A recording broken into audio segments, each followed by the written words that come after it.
revista. O título é Rumo a uma Vida de Santidade. A introdução aqui da revista diz assim: temos tido ao longo da história do cristianismo muitos movimentos de busca de santidade.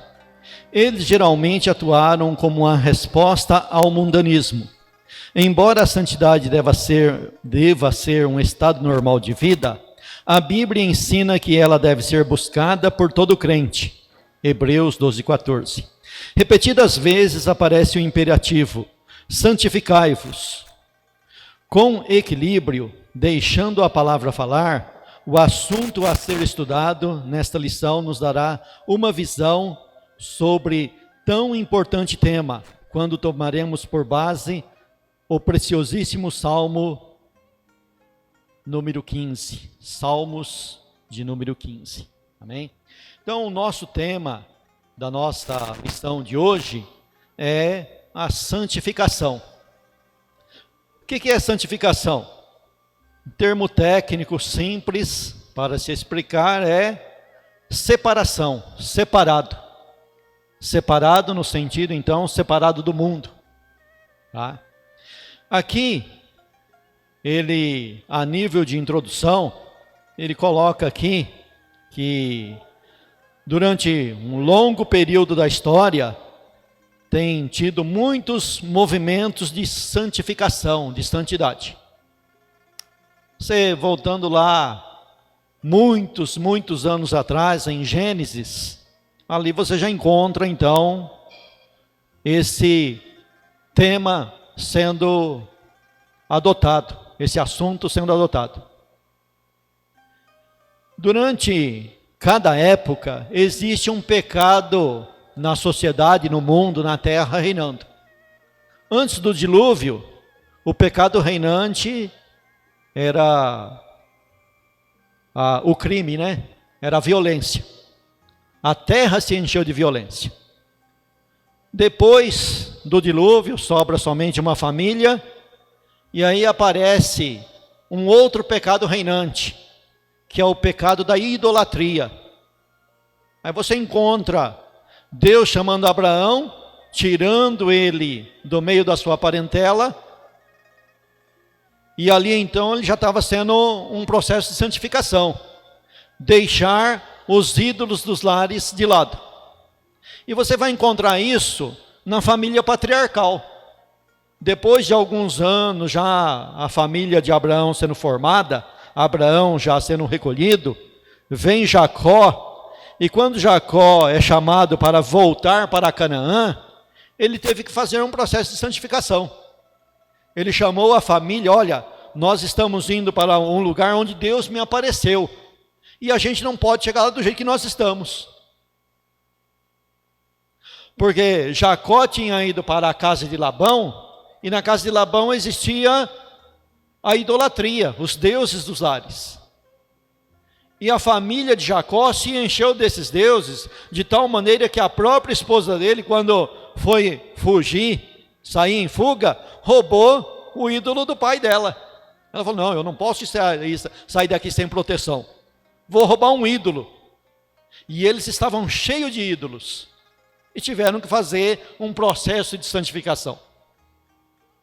Por isso que ele diz aqui, olha, na história da igreja, sempre existiu movimentos de santificação. Por quê? Porque o povo de Deus sempre, do lado negativo, adotou costumes que o mundo da época, a sociedade da época, colocava de imposição sobre as pessoas. Você vai passar na história da igreja, você vai ir na época da Reforma Protestante. O que a Reforma Protestante teve que lutar? Mesma coisa de Jacó, teve que lutar contra os ídolos. A igreja primitiva se encheu de ídolos por mais de 1000 anos, ao ponto de colocar Maria, os apóstolos e tantos santos no lugar de Jesus. E aí vem a Reforma Protestante e tem que haver uma santificação na Reforma Protestante. Uma luta contra os ídolos. E vai passando as épocas, cada época tem um pecado peculiar, e a igreja tem que estar sempre atenta. E os nossos dias não é diferente. Hoje nós temos que lutar contra o mau costume da internet, temos que lutar contra a idolatria ao corpo, culto à beleza, pessoas que se entregam a maneiras tão que leva a um declínio da saúde e vai por aí afora. Ele comenta aqui, olha, a santidade deveria ser um estado normal, nem precisaria de lição para a santificação, mas por causa do nosso erro, por causa da nossa fraqueza, sempre temos que estar com esse tema em dia, tá? Não deveria ser assim, mas se faz necessário. E aqui, a nível de introdução, então, o que o autor nos coloca? O que nos impulsiona para a santificação? Tem uma mola propulsora, tem um pontapé inicial. E o que ele apresenta como início para te dar moral para a santificação, para acordar você precisa de santificação. Ele coloca em primeiro lugar um mandamento, é uma ordem. Quando se fala em ordem, não é uma opção, é uma obrigação. Não é que você vai falar assim, bom, eu vou fazer se eu quiser, eu não sou obrigado a fazer isso. Foi-me dado um conselho, mas esse conselho é se eu quiser. Não, aqui ele diz que é um imperativo. Existe um imperativo, que é uma ordem dada por Deus, que é tirada lá do Velho Testamento. Quando Pedro cita aqui na carta de 1 Pedro, no versículo 16, sede santo, porque eu, o Senhor vosso Deus, sou santo. Pedro está citando o Levítico, está citando o Deuteronômio, está citando o Velho Testamento. Lá no Velho Testamento, é apresentado para o povo de Israel, sede santo, e o modelo, a personagem que é colocada como modelo para Israel, é o próprio Deus. Hoje nós temos a vida perfeita de Cristo em carne. Por que nós devemos ser santos? Porque o nosso Deus é santo. Ora, se o nosso Deus é santo, se aquele que nós estamos cultuando é santo, então o adorador também tem a obrigação de ser santo. Outra coisa aqui que ele coloca como impulso santificador aqui no lado aqui, em 2 Coríntios capítulo 7, versículo 1, ele diz assim, ora amados, visto que temos tais promessas, purifiquemo-nos de toda a imundícia da carne e do espírito, aperfeiçoando a santidade no temor de Deus. Aqui, quando Paulo está colocando isso aqui, então o autor nos coloca de volta no capítulo 16 de 2 Coríntios, no versículo 16 ao 18, onde está dizendo o seguinte, olha, eu vou ser o único Deus de vocês. Paulo não está inventando isso, ele está também citando o Velho Testamento. No Velho Testamento, Deus falou para o povo de Israel, dizendo assim, olha, eu vou ser o vosso Deus, e vou ser para vocês o único Deus, e vocês vão ser para mim o único povo. Ou seja, é um exemplo do contrato de matrimônio, é um casamento. No casamento, não existe uma aliança entre um homem e uma mulher, aonde o homem jura fidelidade à mulher e a mulher jura fidelidade ao homem. Ou seja, enquanto nós vivermos, eu vou ser seu e você vai ser minha. Eu não posso ser de outra e ela não pode ser de outro. Não pode haver a quebra do contrato matrimonial. É uma coisa eterna. É isso que Deus está propondo. Olha, eu vou ser o único Deus de vocês, e vocês, do lado de vocês, também têm a responsabilidade. Num casamento existe responsabilidade dos dois lados. Do lado de Deus, Deus jamais quebrou. Deus jamais quebrou a sua aliança. Do lado da igreja, do lado do homem, pegando como exemplo o povo de Israel, o povo de Israel rapidamente quebrou a aliança. Se você pegar a igreja também não é diferente.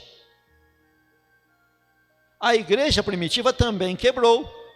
veio a reforma, e nós sempre estamos nesse marasmo. Mas, então nós estamos diante de um matrimônio, uma aliança, e é colocado para nós aqui, como mola propulsora. Você tem que fazer o seu lado, você tem que fazer por onde, você tem que agir de acordo, e para isso, você tem que conhecer as obrigações que te pede. É muito bom conhecer o lado das promessas. Deus promete, eu quero, eu determino, vou determinar na sua vida, vou fazer uma oração e tudo por aí afora, muito bom. Mas e o meu lado? Então aqui, agora a santificação vai ser colocada então como uma santificação processual.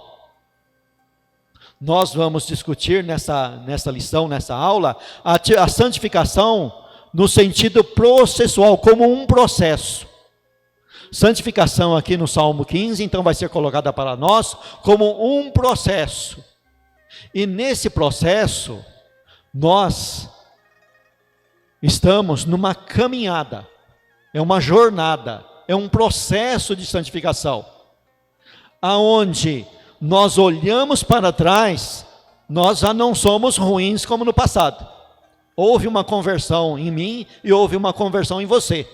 Olhamos para o passado, não somos tão ruins como no passado. Mas precisamos olhar para o presente e olhar para o futuro. Porque a santificação, tendo como base o próprio Deus, o exemplo sendo o próprio Deus, o modelo sendo Deus, nós nessa vida jamais alcançaremos o topo.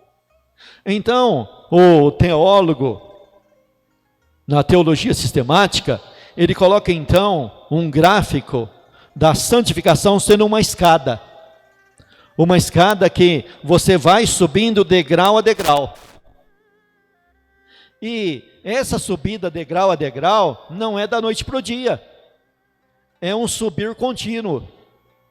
Aonde nós temos que estar subindo, no mínimo que deve acontecer é parar. No mínimo, voltar atrás nós não devemos, embora muitas das vezes fazemos. Nesse processo de santificação, estamos subindo uma escada, muitas das vezes paramos, e às vezes regredimos, voltamos alguns degraus atrás.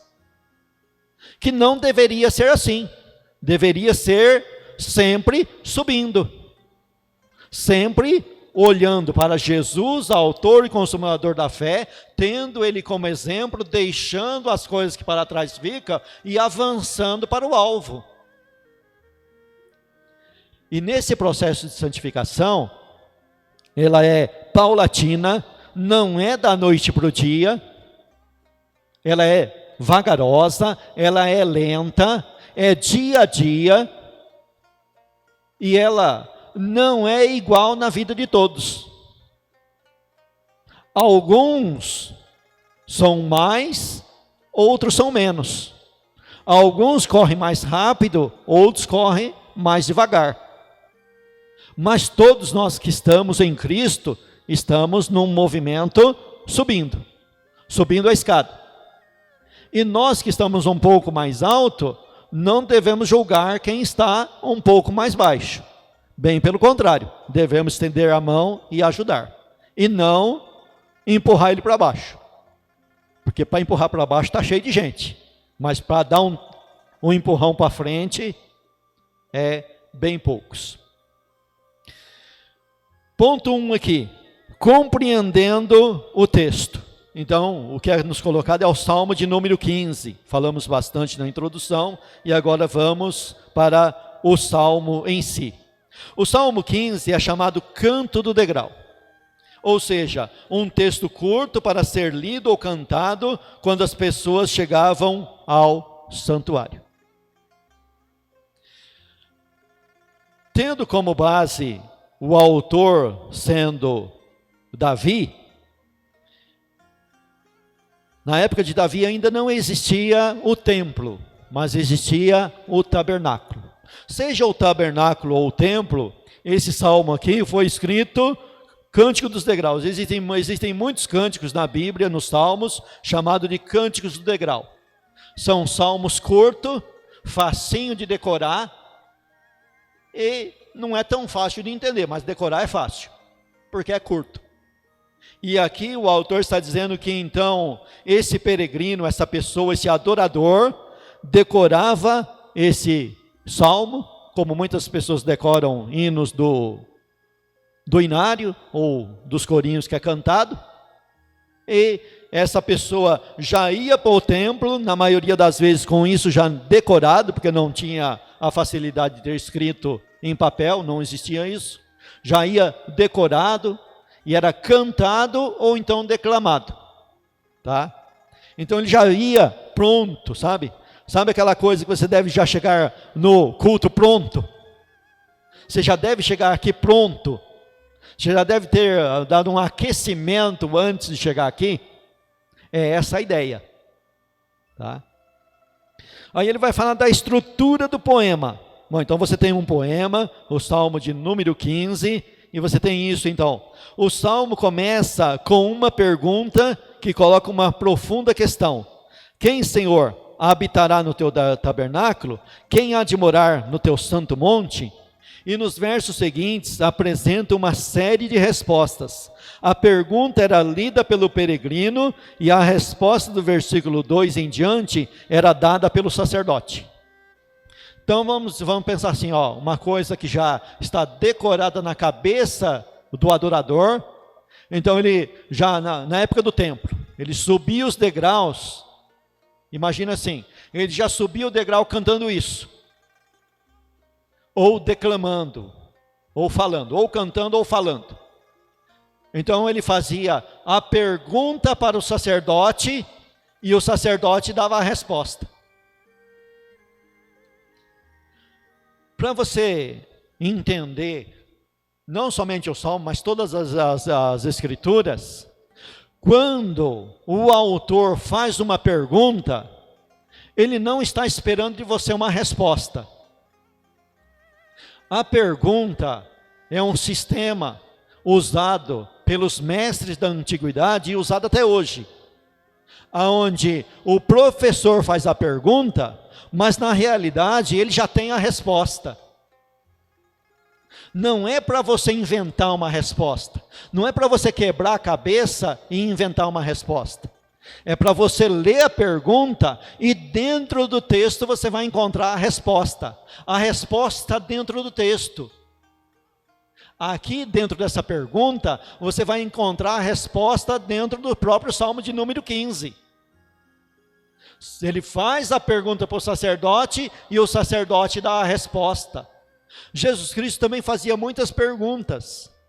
E dentro do texto, da pergunta de Cristo, está a resposta.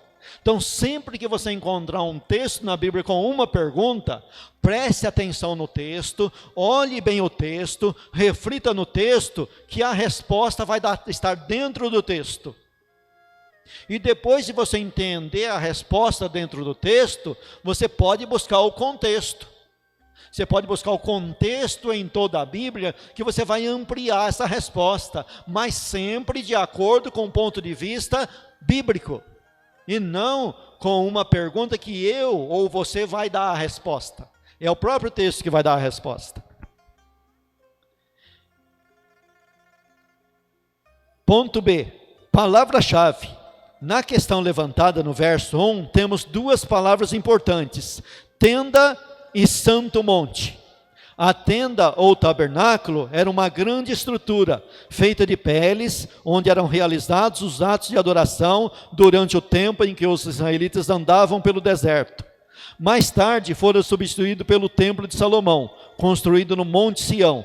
A expressão Monte Santo relaciona-se ao Monte Moriá, onde Abraão subiu para sacrificar o menino Isaque, Gênesis 22, versículo 2, onde muito depois Salomão construiu o templo, segundo Crônicas, capítulo 3, versículo 1.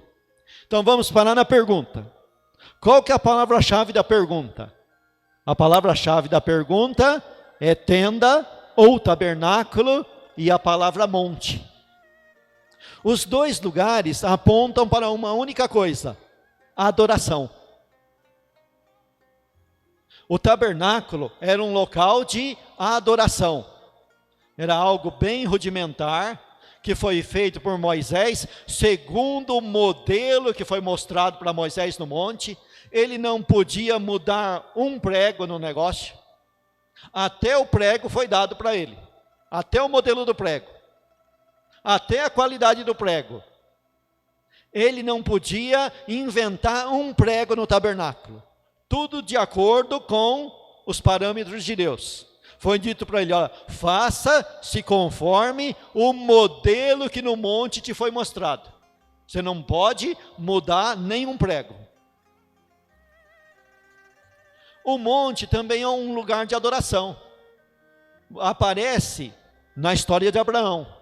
Quando Deus falou para Abraão: Abraão, toma o teu filho, o teu único filho, e vá para o monte que eu te mostrarei. Ele só teve certeza do qual era o monte quando ele chegou lá. E Deus mostrou o lugar para ele. Que é o mesmo lugar onde depois Salomão construiu o templo. Então, templo, tabernáculo e monte apontam para um único lugar, lugar de adoração. O interessante é que na história do monte, quando Abraão foi sacrificar o filho, chegou lá, Deus não deixou ele sacrificar. Existia lá já um cordeiro. Tudo preparado. Estava tudo preparado. O nosso modelo de culto é preparado por Deus. Até o sacrifício é preparado por Deus. Nada preparado pelo homem, tudo preparado por Deus. Então essa pergunta é muito importante. Nós podemos fazer essa pergunta da seguinte maneira: quem que vai morar no céu? Olha, a pergunta é: quem que vai habitar na tua tenda? Quem vai morar no teu tabernáculo? Quem vai morar no teu santo monte? Muda isso para quem vai morar no céu. Porque na realidade o monte, o templo, o tabernáculo, tudo, segundo Hebreus, aponta para algo futuro. E aí o escritor aos Hebreus diz assim: olha, nós temos um manjar, nós temos um lugar que não é um tabernáculo terreno, não é feito por uma mão humana. Aquele lá era apenas sombra do verdadeiro. Era um tipo, o antitipo está no céu. E aí o Novo Testamento vai até dizer que você é o templo, você é o lugar da adoração. Então o teu corpo tem que ser santo, porque o teu corpo é o templo. Ele não pode ser violado, não poderia ser violado o templo. O teu templo não pode ser violado, tem que ser santo.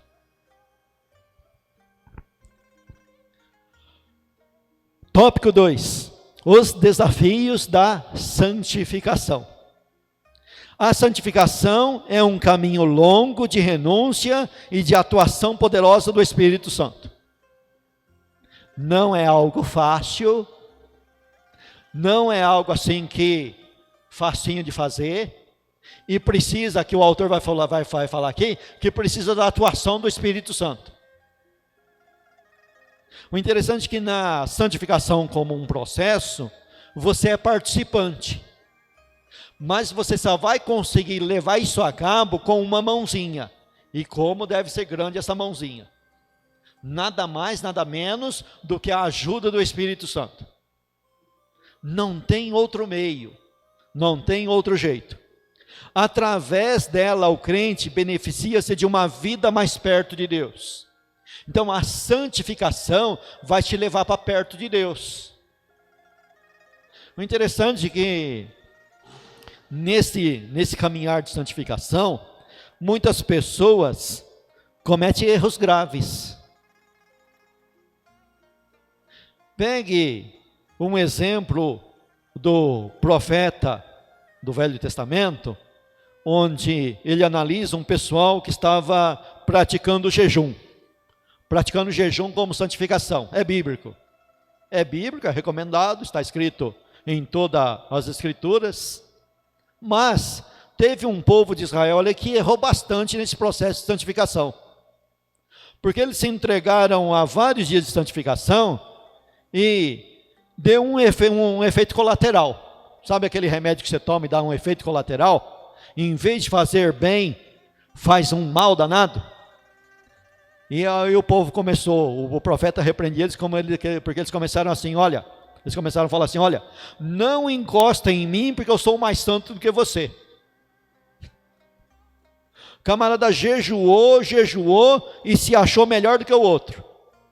É o mesmo exemplo da parábola de Cristo, quando ele diz que 2 homens subiram no templo para orar. Um publicano e o outro, um camarada doutor da lei, cumpridor da lei, né? O camarada cumpria, o camarada fazia, olha. E ele começou a oração dizendo assim, Pai, graças te dou. Puxa, olha que oração boa, está dando graças a Deus, né? Porque eu não sou como. Eu sou melhor. O camarada fez algo certo e depois fez um grande mal, porque ele começou a se justificar a si mesmo. Quando nós fazemos algo certo, nós deveríamos tomar a posição dizendo assim, olha Pai, eu fiz somente o que eu deveria fazer. Ser honesto é obrigação. Fazer as coisas certas é obrigação. Não tem galardão nenhum em eu fazer o certo. É obrigação. Política é que coloca a honestidade como tema de campanha. Vota em mim porque eu sou honesto. Ser honesto é obrigação. Não roubar, não mexer com a mulher do próximo é obrigação. Não trair o cônjuge é obrigação. Agora o camarada vai chegar diante de Deus e vai se exaltar? Não. Então esse caminho é um caminho árduo, é um caminho difícil, não é simples, não é fácil não.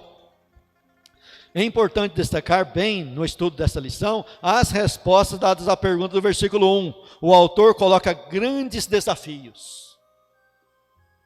Veja que o salmo é curto, é apenas 5 versículos, tem a pergunta, mas a resposta é de um grau muito alto. É uma exigência muito alta. Não é algo fácil de fazer. É fácil de ensinar e de mandar aos outros. Mandar, dá até para inventar um pouco mais. Tem 10 mandamentos, eu posso colocar mais 10. Faz 20, né? O pastor Pedrosa sabe dos mandamentos do judeu, né? Quantos são? 360. Um para cada dia do ano. E no fim o cara não faz nenhum. Porque jogar carga nas costas dos outros é fácil, o difícil é fazer. Então, sobre tópico A, o desafio da ética. Em vez de uma lista de exigências rituais, conforme prescreve a lei em Levítico, presta atenção, o camarada está indo para um culto que é regulado pela lei de Moisés. Ele chega lá e faz uma pergunta, mas a resposta não está nada dentro dos rituais, feito dentro do templo. Sabe o camarada que é santo dentro da igreja e fora misericórdia? Sabe aquela história que de vez em quando se fala assim, pai, eu trouxe a cama para morar aqui na igreja, mas por que, filho? Porque aqui na igreja o senhor é outro. Sabe aquele camarada religioso, que é aquela casca de santidade na igreja, puxa vida, né? 1 hora de culto, é o mais crente de todos. Mas misericórdia, está cheio de gente aí que é melhor conhecer ele só atrás do microfone, não é? Está cheio de obreiro aí, que é melhor só conhecer ele atrás do microfone. Porque se conhecer ele fora do microfone, é perigoso a gente desviar, desanimar na fé. Então aqui, é preciso um comportamento mais ético que religioso. O que é ética? Ética é muito discutido também nos filósofos. Os filósofos falam muito em ética. E a Bíblia também discute muito ética. E nós vivemos sempre uma vida assim, de análise, o que é certo e o que é errado. Nós não pautamos a nossa vida por aquilo que é certo e que é errado. Nós temos que ter uma certa ética. Existe uma ética. Alguém te faz uma pergunta auspiciosa, uma pergunta maldosa, mas você, por ética, não dá a resposta à altura da pergunta. Você fala, peraí, eu tenho que manter uma postura na resposta. A vida nossa é uma vida pautada por ética. Às vezes o que dá certo não é certo. Às vezes a gente, principalmente na vida capitalista nossa, aí, se você começar a ver os filósofos de hoje, contemporâneos, eles vão falar muito isso, né? Na vida capitalista, uma empresa te analisa pelo quê? Pelo resultado. E dentro desse resultado, não importa os meios que você adquiriu aquele resultado. Vamos supor, um vendedor vende bastante. Beleza, a empresa vai dar até um prêmio de primeiro vendedor no quadro de vendedores. Mas, e a ética do vendedor? Ele falou a verdade para vender ou disse um monte de mentira? No mercado imobiliário, então, nem se fala, né? Você vai comprar uma casa, não, aqui não dá enchente. Na primeira pingo d'água, a sua casa enche. Mas, vê que é uma questão de ética? Muitas das vezes é uma questão de ética. Por exemplo, a igreja precisa de dinheiro para se manter, precisa. Mas na captação desses recursos tem que se ter uma ética, não tem? Tem que se ter uma ética. Às vezes você quer comparar com determinada igreja, mas espera aí, o método que aquela denominação fez é ético? Eu vi um pastor contando uma história certa feita. Ele fez isso. Ele sendo pastor, um camarada chegou, se converteu e veio entregar a arma de fogo para ele, para destruir. E o pastor falou, não, peraí, calma lá. Você está certo em entregar a arma, mas em destruir não. Vamos vender essa arma porque o dinheiro vai ser empregado na obra. E aí? É ético? Bom, eu preciso de dinheiro para empregar na obra, mas eu ir vender a arma é ético?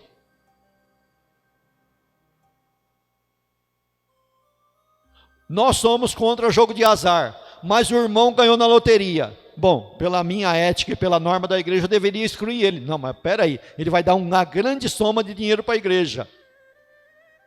Pega a Bíblia, quando foram fazer uma coisa bem menor do que isso para Pedro, Pedro falou, não, pode levar seu dinheiro para lá.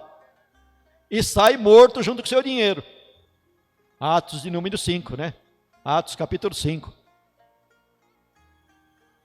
Então, muitas das vezes, os próprios crentes, olha, a ética está sendo suja, a ética está sendo manchada por muitas denominações. O desafio da ética. Segundo o versículo 2 e 5, percebemos que a santidade tem a ver com o meu relacionamento com terceiros. Presta bem atenção, que a pergunta é feita para o sacerdote, e o sacerdote dá uma resposta que me leva a ver o meu relacionamento na sociedade. Como que eu me relaciono na sociedade? Como que eu me relaciono em família? Como que eu me relaciono no emprego? Tem a ver com a minha ética no emprego, tem a ver com a minha ética com o vizinho, no meu bairro, aonde eu moro, aonde eu ando, aonde eu caminho. Tem tudo a ver com isso. Veja que a história não é fácil. A verdadeira santificação não combina com qualquer defraudação ao próximo. Então aqui, essa minha santificação como um processo, vai me levar então a pensar os meus relacionamentos. Como que é o meu relacionamento? Começando na minha casa, começando na minha família. Depois estendendo para o meu vizinho, depois estendendo para o meu trabalho. Depois estendendo aqui para a comunidade aonde eu estou inserido na igreja. Nós somos chamados para lidar com judeu, grego, e a igreja. Paulo dizendo isso aí, olha, portai-vos de maneira que não dê escândalo nem para o judeu, nem para o grego e nem para a igreja. O judeu na época representava os religiosos que perseguiam o próprio Paulo. O mundo grego era um mundo todo gentílico que perseguia Paulo também. E depois também tem a igreja, que dentro da igreja, muitas das vezes nós somos perseguidos também, porque relacionamento é relacionamento. Relacionamento de família, nem tudo é um mar de rosa. E quanto mais gente, mais difícil se torna o relacionamento. E nós temos como desafio a santificação nesse relacionamento. O desafio do testemunho. O verdadeiro desafio de ser santo está no convívio com as pessoas com as quais damos permanentemente o verdadeiro testemunho da nossa fé. Qual que é o verdadeiro testemunho da nossa fé? Não é somente falar, decorar alguns versículos, uma doutrina básica e pregar para os outros. É viver isso que nós pregamos. Por isso que eu digo, o difícil não está no pregar, o difícil está no viver a pregação. Eu sou tido como uma pessoa falsa se eu prego para vocês e não vivo o que prego. E, segundo Tiago, isso não é fácil, nós tropeçamos em muitas palavras. Muitas das vezes nós mandamos e nós mesmos não estamos fazendo.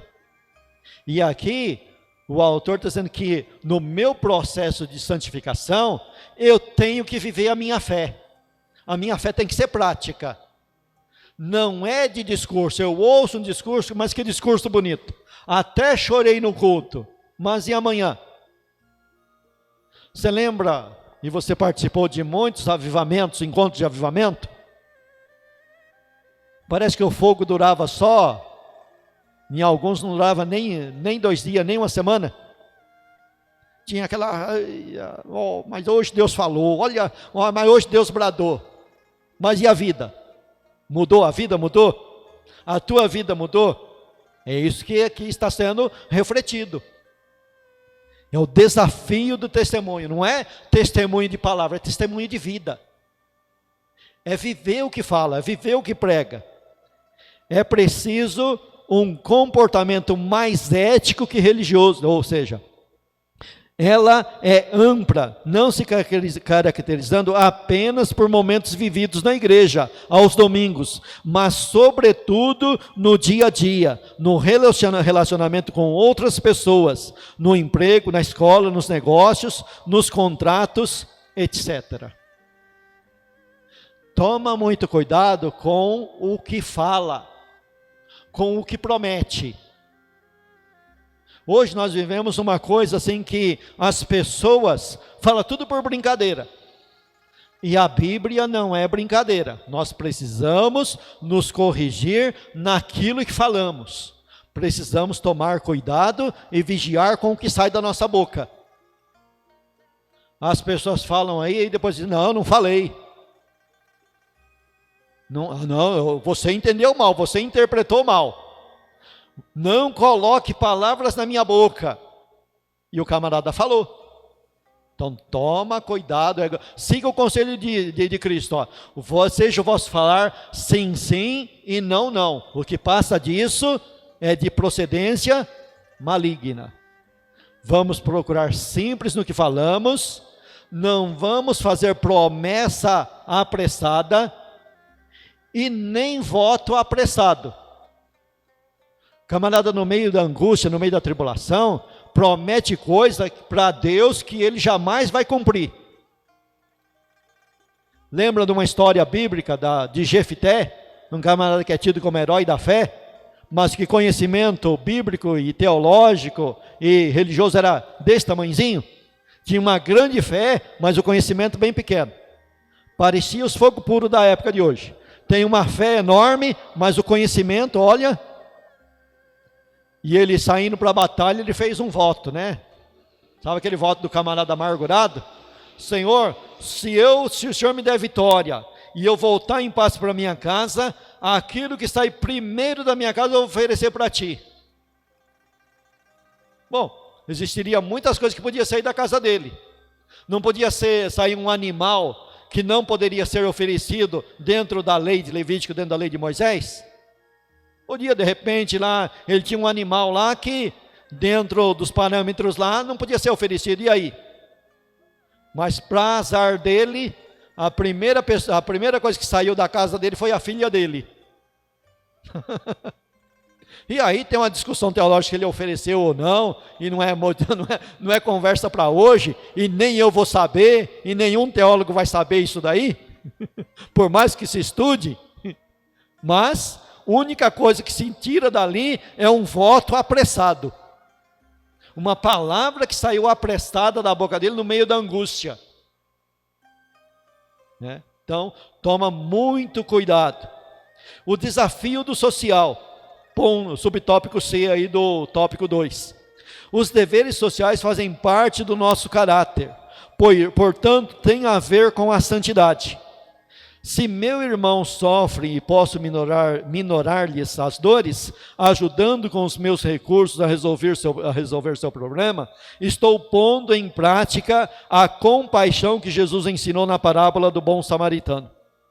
Lucas 10, 33. O autor de Hebreus diz, no capítulo 12, 14 e 15, que a paz vem antes da santificação. É a paz relacional que devemos ter com todos os homens. Para ele é impossível ser santo sem esse tipo de paz. Irmão e irmã, por mais dificuldade que eu e você passe, sempre vai ter alguém pior do que eu e você. Sabe que essa questão de ajudar, estender a mão ao próximo, sempre vai dar para a gente fazer? Por mais na pendura que a gente esteja. Eu olhando para o passado, uma época que eu perdi tudo, fiquei sem nada, aí de repente surgiu do nada, na minha mão, todo mês, 2 cestas básicas. E eu estava numa situação tão grave, que nem fogão para cozinhar aquela cesta básica eu tinha. Mas, junto com as 2 cestas básicas do nada que surgiu para mim, a empresa começou a me dar alimento lá para mim almoçar sem eu pedir nada. E ainda fazia um marmitex para me levar para casa. Eu nunca abri a boca para nada. E sabe o que eu fazia? As 2 cestas básicas eu dava para pessoas que estavam pior do que eu. Sempre vai ter uma situação para você ajudar. Lembra de Pedro e João, que estava 3 anos sem trabalhar, e Cristo tinha subido para o céu, e eles estavam sem um tostão no bolso, e ele chegando lá em frente do templo lá, ele falou, olha para nós. E o camarada, o mendigo olhou, né? O pendente olhou, esperando receber alguma coisa. Mas eles não tinham. Mas eles disseram, aquilo que nós temos te damos. Eu vou dar o que tenho. Você sempre vai ter alguma coisa para dar. Sempre você terá alguma coisa para dar. Tá? No tocante aqui à paz, aqui o autor diz que na nossa santificação, como um processo, a primeira coisa que vem é a paz. Pensa bem, é fácil. Comece lá por uma família. Vamos supor, um casal. É fácil manter a paz em um casal? Sempre vai ter briga, não vai? Sempre vai ter discussão. Aí aumenta, vem o filho. Vai ser um pouco mais difícil. Aí vem a sogra e o sogro. Pronto, aí acabou. Aí o negócio entorta. Mas nós temos que procurar manter a paz. O negócio começa pela paz. Quanto maior o número de pessoas, mais difícil manter a paz, mas tem que ser mantida a paz. Mas pegue um exemplo bíblico. É até às 8? Até às 9? Ah, tá bom, ainda tem meia hora. Pegue um exemplo bíblico. Vamos pegar um exemplo bíblico para ver como que é difícil. No Velho Testamento, Abraão, quando foi chamado, vamos voltar em Abraão, quando foi chamado para sair da sua terra e da sua parentela. Ele levou consigo a esposa dele, está escrito, e levou também o sobrinho Ló. O sobrinho Ló tinha uma esposa, então já são 4 pessoas. Dificuldade para manter a paz entre o casal já é difícil. Imagina agora com o sobrinho e a sobrinha junto. O negócio complica. Só que não para só aí. Além das 4 pessoas, tem os empregados. Tem os servos. Eles eram bem posicionados, tinha servos. E não para aí. Tinha os animais também. Você já viu gente brigar por causa do cachorro?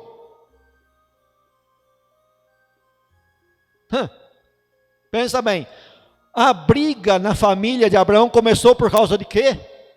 Por causa dos animais.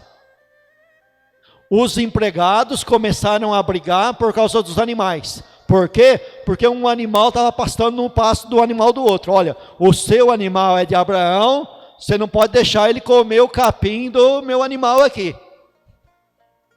Estão brigando por causa do cachorro, por causa do gato, por causa da galinha, do pintinho. Porque a galinha botou o ovo no quintal do vizinho, então o ovo é meu, e vai por aí afora. As brigas mais absurdas aparecem em família. Como que Abraão resolveu? Abraão resolveu. E ele resolveu. Só que para resolver, ele tomou um grande prejuízo. Muitas das vezes, para não brigar, você tem que deixar o seu direito de lado.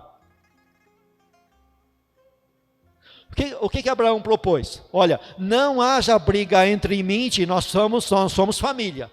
Nós somos irmãos. Temos o mesmo Deus, temos o mesmo Cristo, temos a mesma fé, nós somos irmãos. Então, vamos fazer um negócio?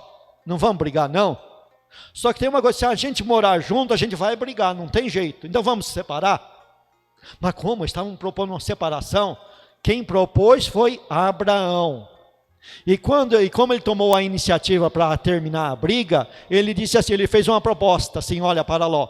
Ló, se você escolher para a direita, eu vou para a esquerda. E se você escolher para a esquerda, eu vou para a direita. Quando Abraão tomou essa atitude aí, ele estava tomando a atitude do prejuízo. Porque ele abriu mão do direito de escolha. Ora, a partir do momento que ele abriu mão do direito de escolha, ele deu o direito de escolha para Ló.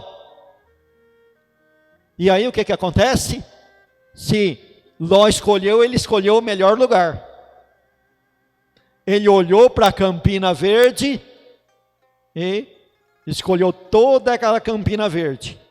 Não precisava plantar, não precisava regar, estava tudo resolvido. Olha, Abraão, fica aí plantando, fica aí cavando poço, fica aí procurando água, porque o lugar que eu vou já tem água, não precisa nem cavar.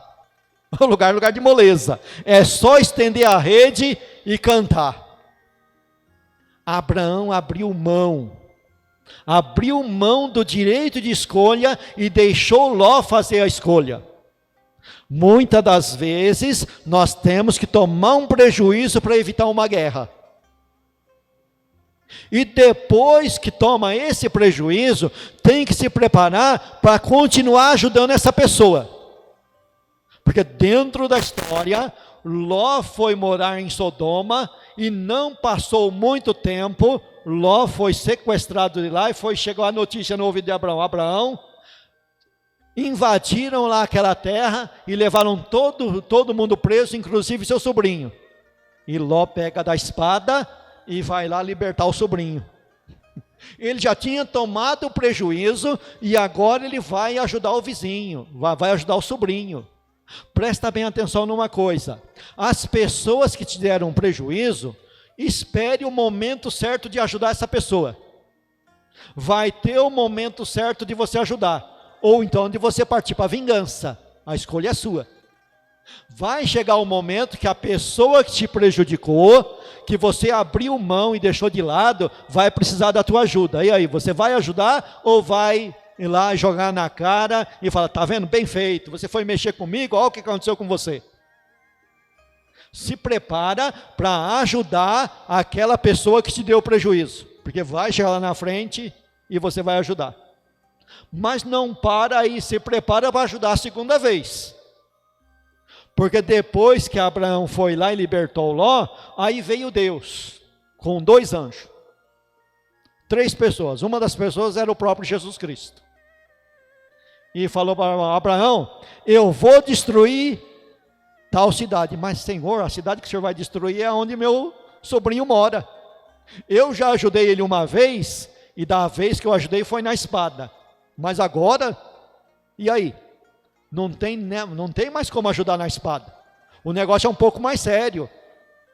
Vai chegar o momento que você vai ter que ajudar, mas não é você. Tem que entregar na mão de Deus, e Deus usa anjo, usa outra pessoa para ir lá e ajudar. Mas se prepare para, nesse relacionamento de santificação, estar ajudando pessoas, inclusive pessoas que te fez mal. O desafio da comunhão. É impossível se obter a santificação sem a graça de Deus. Presta bem atenção aqui, que aqui, nesse texto aqui, o autor coloca a santificação como um processo, e sendo colocado assim, você é participante desse processo. Você é uma pessoa ativa nesse processo. Só que agora aqui ele vai te cercando de dificuldades, que vai chegar um ponto que você vai ficar assim, pensando assim, mas é possível? E você tem que começar a pensar assim mesmo. Você faz parte. Mas é você que realmente faz. Ele diz aqui, ó, é impossível se obter a santificação sem a graça de Deus. Você pode ter a maior boa vontade do mundo, estar cheio de boas intenções, mas como Jesus falou lá no Evangelho de João, capítulo 15, sem mim nada podeis fazer. Você pode conhecer o que é certo e o que é errado, você pode dizer, olha, isso aqui é certo, eu vou praticar isso que é certo, mas lembra de Romanos capítulo 7, onde Paulo fala, miserável homem que sou, o bem que quero fazer, esse não faço, mas o mal, esse sem eu querer, eu estou praticando ele. Aqui o autor está dizendo que você precisa da graça de Deus. Sabe que nos debates teológicos, aí se você começar a estudar teologia, aí pesquisar teologia, você vai encontrar 2 pontos de vista antagônicos. Um se chama sinergia e outro se chama monergia. No sistema sinérgico, você é uma parte ativa do negócio, você faz parte do processo. Já no sistema monérgico, é um ponto de vista que fala que Deus é que faz tudo. A revista aqui, ela tem um ponto sinérgico, mas ela vai te levando para o ponto monérgico. Ele começa a te encurralar e te levar, olha, você precisa da graça de Deus.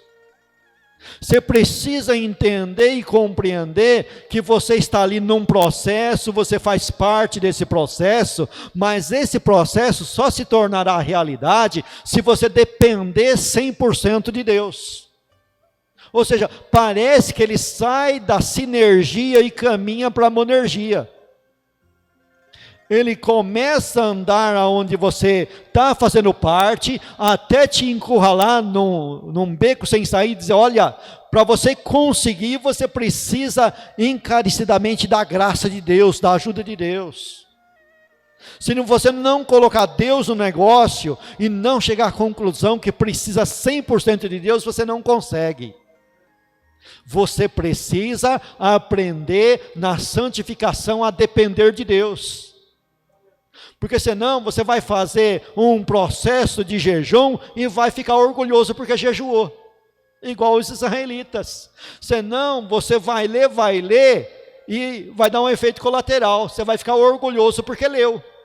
Já viu que o camarada que vai pregar e estende a mão assim no púlpito, ó. Aí você começa a olhar para a mão dele, tem um anel de doutor. Ele está dentro da pregação, de um modo bem sutil, falando, olha, eu sou doutor, viu? Eu sou doutor. Estudou, e a Bíblia tem que estudar mesmo. Eu tive que ler, eu tive que estudar, senão não vai. Mas eu preciso de mostrar isso para os outros, para mim ser adorado, ser reconhecido. Toda a honra e toda a glória a Ele.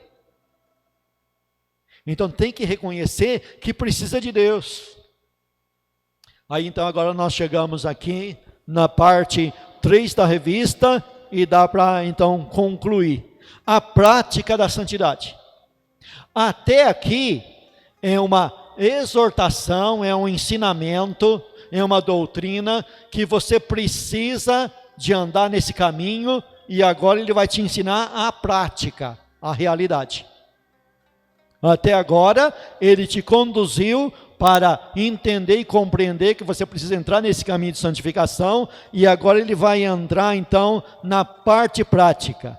A ideia de santidade que o texto transmite é a prática diária da retidão que decorre de uma vida bem ajustada com Deus, segundo os ensinamentos de Deus. Irmãos, a sua vida não é mais como no passado, mas ela ainda não chegou num patamar que não pode ser melhorada. Ainda pode ser melhorada e deve ser melhorada. Pegue como exemplo os homens mais santos da Bíblia. Pega um homem como Jó, que Deus começa dando testemunho que ele é reto. E quando ele é colocado em prova, se tira dele muitas impurezas. Significa o seguinte, que você já chegou num patamar de santidade, mas Deus ainda tem muita coisa ruim para tirar de você. Ou seja, dentro do linguajar de Paulo, Paulo diz assim, olha, nós devemos nos tirar a roupa, nos despir, no sentido de santificação, no sentido negativo. Se despir, o que é isso? Negativo, tirar o que não presta. Exemplo, aquele que mentia, não minta mais. Então você tira a roupa da mentira, fala, isso não serve mais para mim. É uma roupa que é a roupa do velho homem. Eu não vou mentir mais.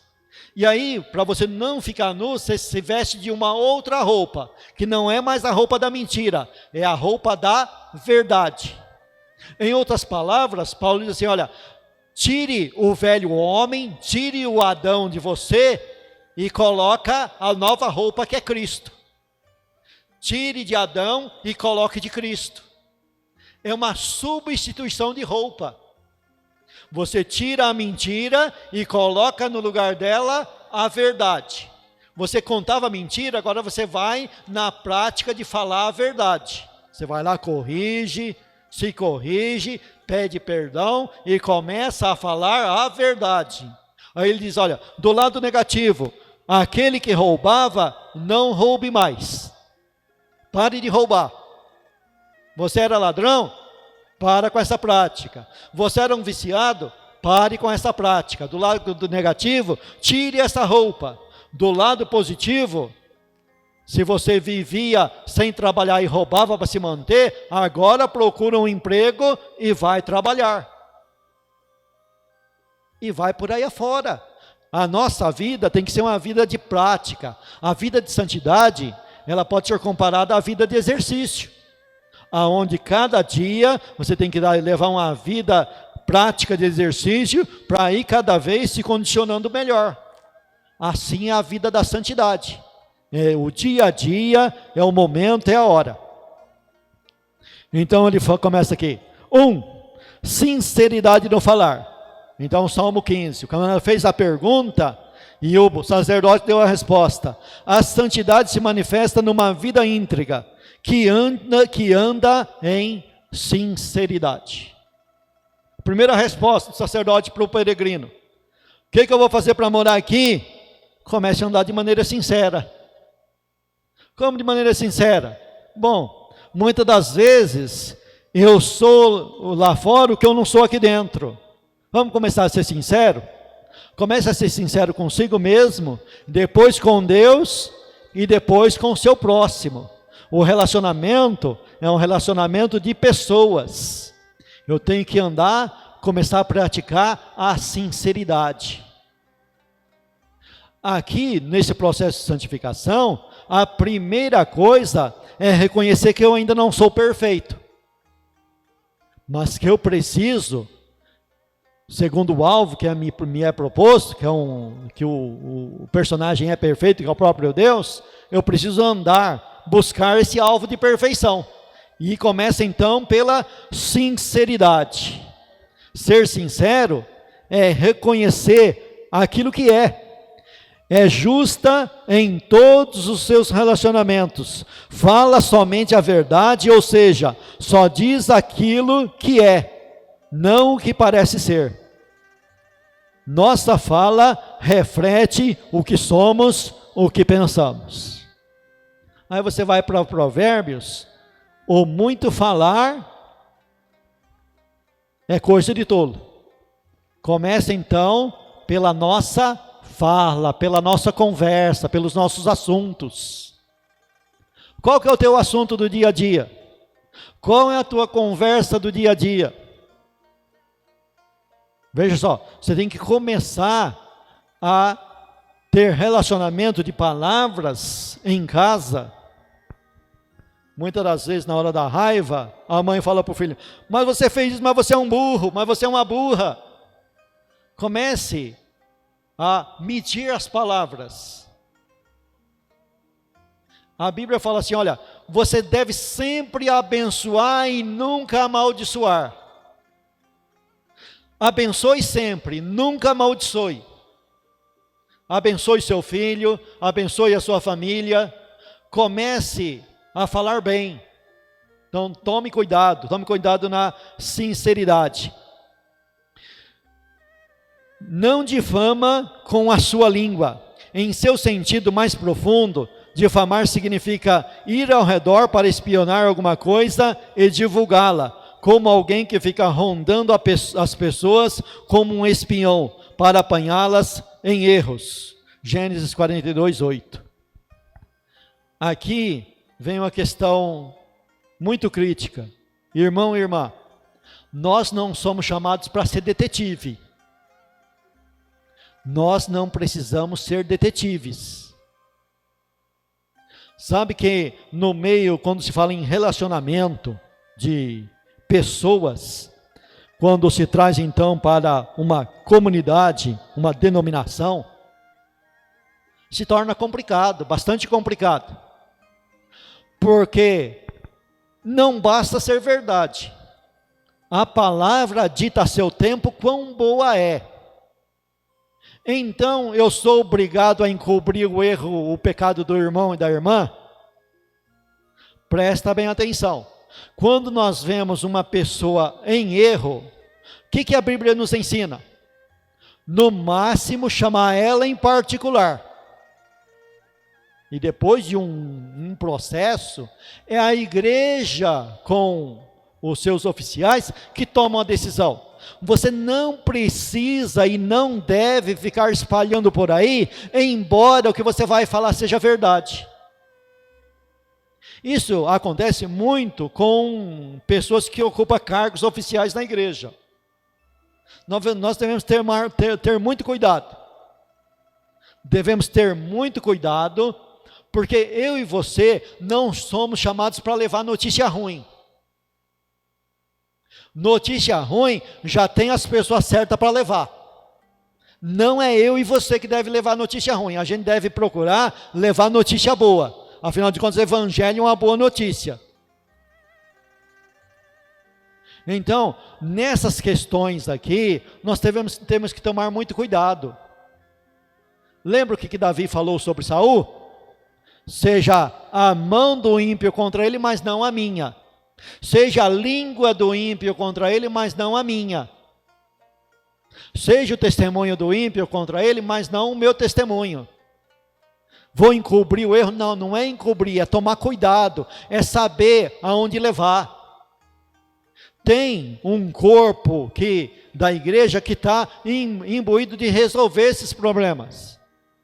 A grande dificuldade quando um irmão ou uma irmã do corpo da denominação comete um erro grande, a grande dificuldade é que isso cai no burburinho do povo, e as pessoas que não têm sabedoria, segundo diz Paulo lá em Coríntios, lá, que não há um sábio entre vós para julgar entre os irmãos, bem pelo contrário, pega e leva o caso para o pior da igreja.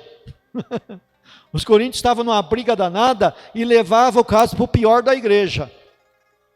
Sabe aquele camarada mais vida torta da igreja? Era para esses que eles levavam. Quando deveria ser levado para quem sabe pensar muito bem, coordenar muito bem, levar as coisas de maneira que se resolva o problema, e se não tiver jeito, aí se exclui. Mas os crentes fazem uma brigaiada danada, é aquela ilustração, que um demônio recebeu uma ordem lá para acabar com o crente. Aí trouxe o relatório, o diabo perguntou, mas o que você fez na verdade? Eu fiz isso e isso. Mas só isso? Não, o resto os crentes fazem. Não precisa eu fazer mais nada. Só dei o pontapé, o resto os crentes fazem. Então, nesse negócio de difamar, muitas das vezes nós estamos falando uma verdade, mas não deveria ser dita. Tem o lugar certo para tratar. É uma tentativa de desacreditar, tirar a boa fama. É caluniar ou injuriar. O difamador separa amigos. Né? Não lança injúrias ao próximo. Controla suas palavras. É uma incoerência muito grande dizer-se santo e ter a língua solta. Muitos outros salmos enfatizam essa verdade. Então aqui, a santificação aqui dentro do Salmo 15, ele está sendo repetitivo e está falando para você, toma cuidado com a tua língua, santifica a tua língua. Quando nós tínhamos o costume, uso e costume, dentro da igreja, nós sabemos que houve uma época que uso e costume era o prato do dia. Então se tinha uso e costume para tudo. Se regulava a igreja com uso e costume. Aí tinha aquela irmã, e a igreja, num certo sentido, proibia até aparar a ponta do cabelo. Aí você sabe, né, que existia aquela irmã que o cabelo não aparava nem a ponta, mas a língua era maior do que o cabelo. E também tinha homens, também tem homens, você não é só mulher. Homens com a língua solta. Só abre a boca na hora errada. E ainda diz aquele personagem, eu só falo quando tenho certeza. E aí falava assim, olha, faz isso, é a casca, né? A santidade da casca. Eu só posso andar de terno e gravata. Santidade é isso, andar de terno e gravata. Mas e a minha língua?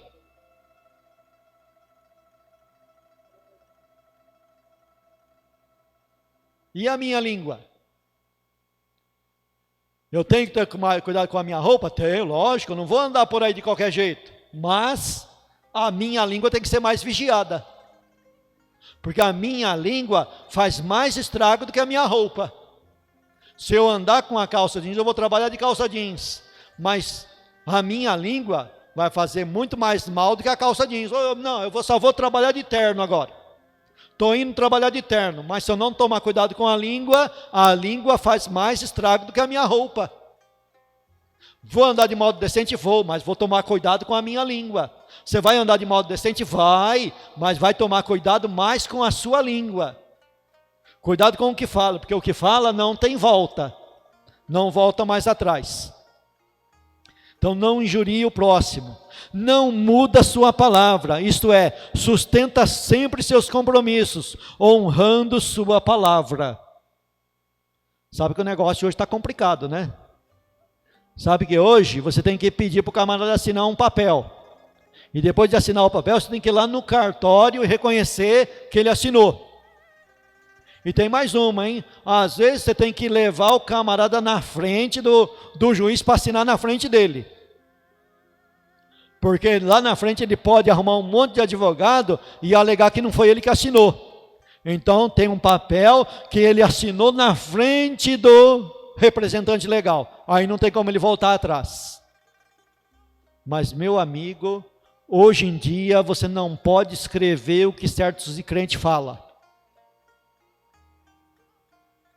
Fala hoje, amanhã já mudou tudo. Amanhã já é outra história. E aqui o Salmo 15 diz assim, olha, aquele mesmo que jure com dano seu não muda. Não é para mudar sua palavra, mesmo que isso te traga prejuízo. Mesmo que isso te traga prejuízo. O que você acordou é aquele tempo, né? O fio de bigode vale mais do que uma assinatura. Hoje em dia, isso aí está em desuso. O negócio está complicado, o negócio está difícil. Você tem que tomar muito cuidado. Então vamos vigiar naquilo que falamos e cumprir o que falamos. Justiça no viver. A justiça é algo fundamental à moralidade do Antigo Testamento. O Novo Testamento ensina que para ser justo, precisa ser justificado por Deus. Santificação tem muito a ver com vida justa. Então essa contraposição, que parece que justificação e santificação são contrárias, parece que são doutrinas contrárias, mas não são. A justificação é a parte invisível da salvação. Ou seja, justificação é um documento que Paulo pega lá do mundo grego e diz que existe um documento que diz que você é justo. Este documento tem valor de lei. É pegado lá do mundo grego e colocado no Novo Testamento. Paulo faz isso. Então é a parte invisível. Você tem um documento que você acredita pela fé, que por fé você está perfeito diante de Deus. Isso é justificação. Isso daí é invisível. Mas tem a parte visível da santificação, que se chama, da parte da salvação, que se chama justificação. Como que você prova que é salvo? Pela santificação. Como que se prova que um pé de laranja é pé de laranja? Quando você colhe laranja dele. Você prova que uma árvore é uma árvore boa quando você colhe fruto bom dela. Assim é a vida do salvo. O camarada prova que é salvo para você mesmo e para o mundo pela santificação. Por isso que diz que sem santificação ninguém vai ver o Senhor. Porque o mesmo Deus que colocou a fé em você, Ele trabalha em você a vida toda para essa fé ser visível para o mundo. Quando as pessoas olham para você, vê algo diferente, olha para a tua vida, vê algo diferente e você vive diferente. Porque você recebeu graça de Deus e você está vivendo diferente. Não pratica usura, que é a cobrança de juros escorchantes, não explora o próximo, não tira proveito da desgraça alheia, o que é condenado pela lei. Usura, no caso da lei de Moisés, era emprestar dinheiro a juro.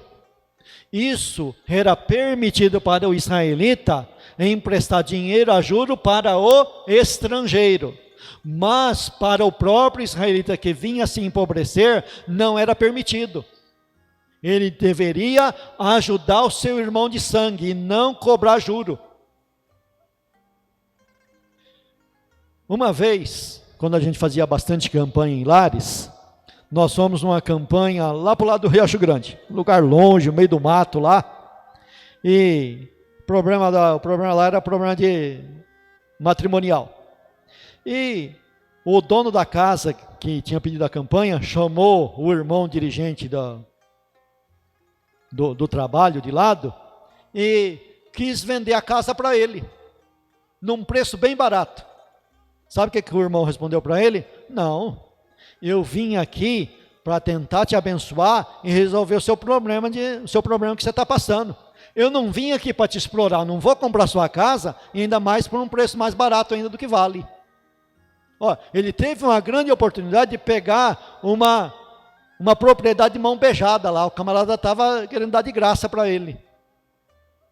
Surgiu a ocasião, ele falou, não, eu não vim aqui para isso. Vê lá o vizinho numa situação brava lá, vai lá e, não, vou esperar na hora certa lá e vou oferecer um dinheiro bem abaixo aqui e vou explorar ele. A Bíblia condena esse tipo de coisa. A Bíblia ensina a não fazer esse tipo de coisa, exploração. Tá? Então não empresta o seu dinheiro com usura. Não recebe suborno.